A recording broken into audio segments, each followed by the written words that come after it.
Ancestral Streams is the topic for today, an album by Stanley Cowell, originally put out on the Strata East label and was just reissued by Mack Avenue.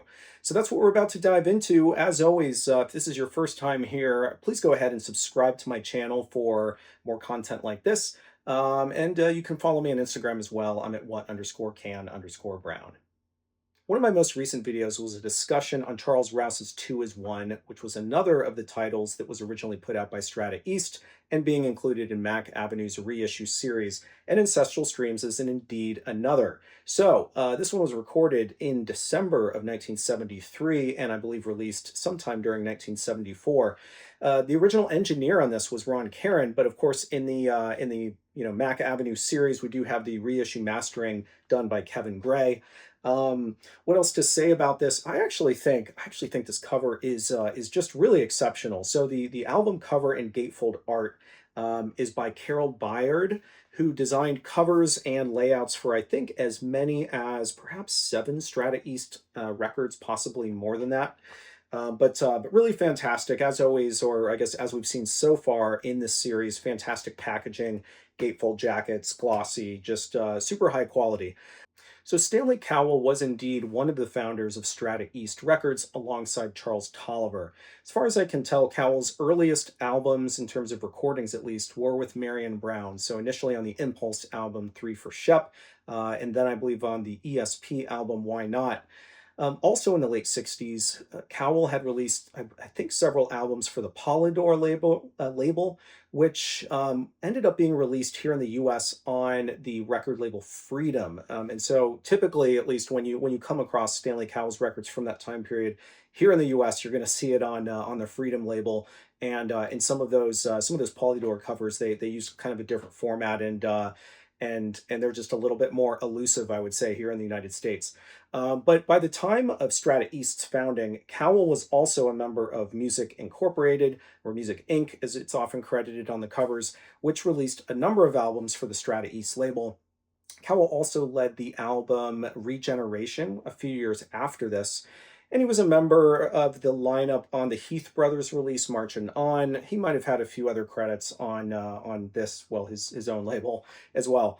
If you're interested in Cowell's work otherwise, though, and I think an album that's every bit as good is really anything else, but on a different label, you should check out Illusion Suite. So incidentally, that album had George Claben as the engineer, who is currently the president of Resonance Records, and I'm actually in the process of getting him on my channel for a discussion about his work for not only that ECM album, but he also was an engineer for Strata East. He was an engineer for Prestige and just a number of other labels and really exciting artists.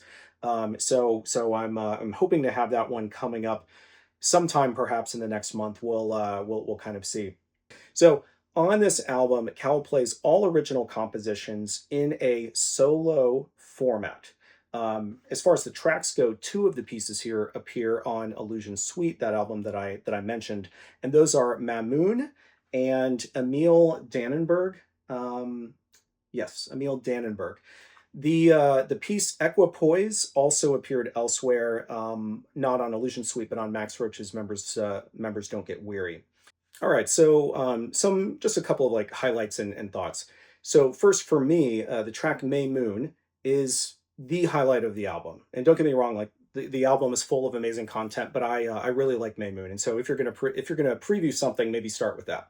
So this for me is probably the most recognizable piece on the album, and I think it's because of my familiarity with Illusion Suite, and I mentioned that one appears on there as well. But in terms of how the piece just comes across, I personally find it to be like very optimistic in tone and just very pleasant to listen to. It's one of those tracks that sort of makes you feel good. The next track is titled Travelin' Man.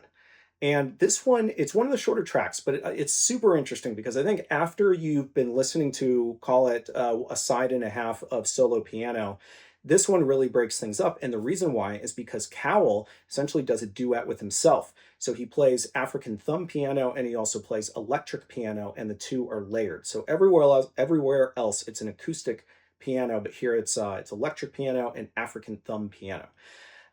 So why I think it works, or why I think it's like a good sort of representative track for this album. It feels to me like it's really the obvious, right? It's the merging of the traditional instrument, which is a direct reference, and really the whole album is a direct reference to tradition, I think.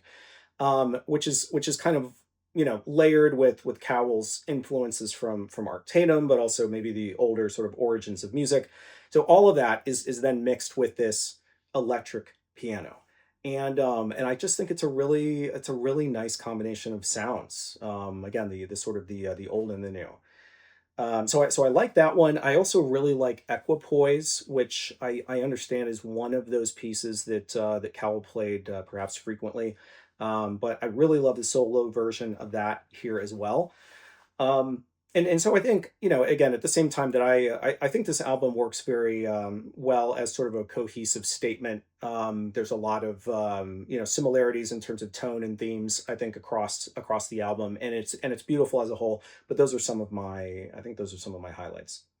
So um, one of the things that I think is worth mentioning here, again, is that this is a solo album. And as far as how this works as a solo statement, right? This album.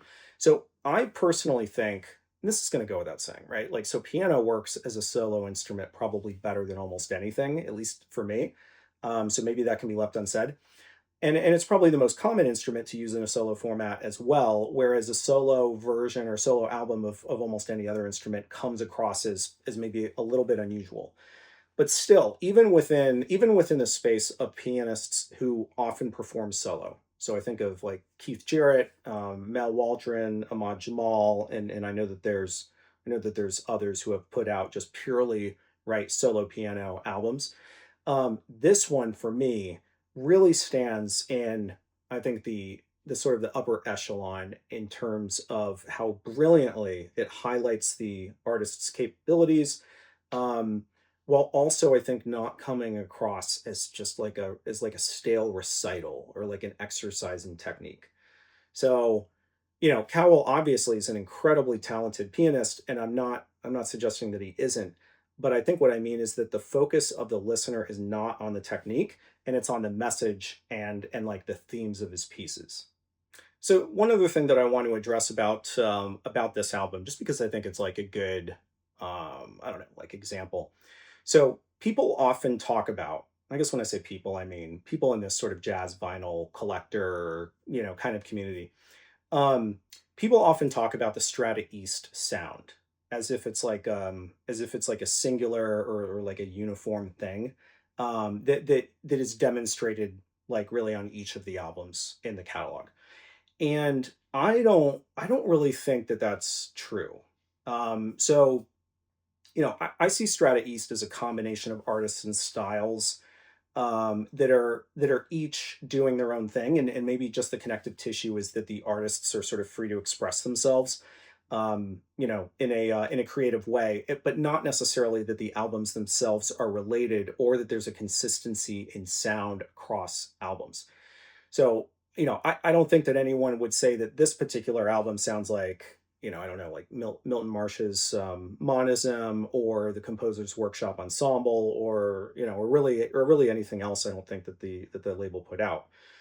So what does this sound like? I suppose, outside of saying that it's a collection of pieces that Cowell wrote that have varying influences, and I know I mentioned Tatum was one, but there are others.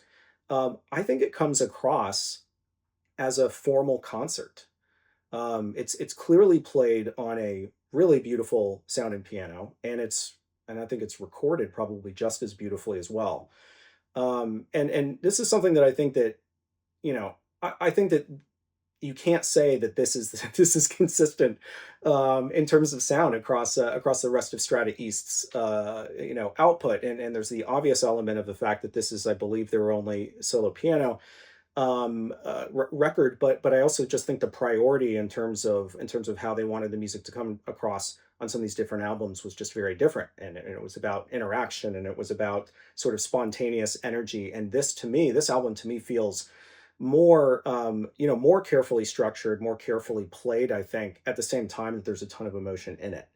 So, I personally think if you don't know what this album sounds like, I would say that this is something I think anyone interested in jazz would enjoy, but also anyone interested in classical music would probably enjoy, and maybe just anyone interested in music should enjoy. It's just a really beautiful, you know, I think display or representation of Cowell's abilities and his artistry, and I don't know that he's sounded better elsewhere.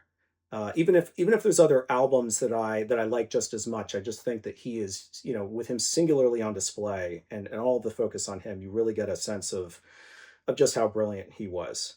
So, I think as far as this album goes, go preview it, right? I mentioned a couple of the tracks that I really enjoyed, so maybe start with those.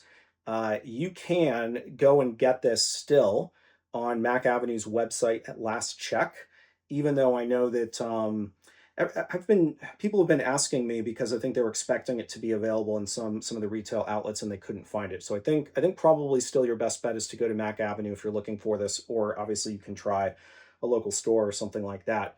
But definitely recommended. Definitely a wonderful presentation of this music by Mack Avenue, similar to the other two releases that I've talked about that are in this series. So yeah, those are some of my thoughts. I think I'm going to end it there. Maybe look out in. I'm gonna try to get that other review out in the next few days of the Music Inc. Live at Slugs album, because I'm excited to make that video as well. So stay tuned for that. Thanks very much for your attention, and I'll see you next time.